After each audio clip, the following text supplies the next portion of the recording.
এক গ্রাম্য লোক আল্লাহর নবীর কাছে এসে বলছে, হে মুহাম্মদ, সাদা সিধা মুসলমান, হাসরের ময়দানে নাকি বিচার হবে? হবে তো। বিচার করবে কেডা? আল্লাহ। কেডা? আল্লাহ। আল্লাহ? হ্যাঁ। এই যে ডাকি যে সবসময় উনি? উনি বিচার করবে। এই বৃদ্ধ লোক কয়, তো তাইলে আর অসুবিধা কি? গ্রাম্য লোকটা আল্লাহ রসুল তো, তাইলে মোহাম্মদ সমস্যাটা কি? আর আমারও তো আরো কয়েকজনে ভয় লাগাইলো, বিরাট বিচার আচার হইব।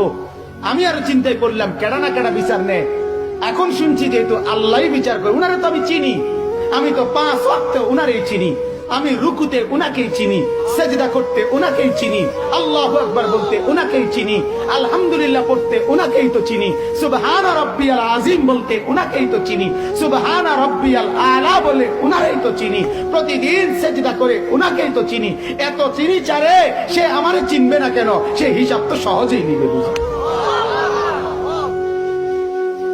হ্যাঁ, এজন্য মুমিনের মরতেই অসুবিধা কি? মুমিনের বাঁচতেই সমস্যা কি? কথা বলেন না কেন? ইমানদার মরলেই অসুবিধা কি? ইমানদার বাঁচলেই অসুবিধা কি?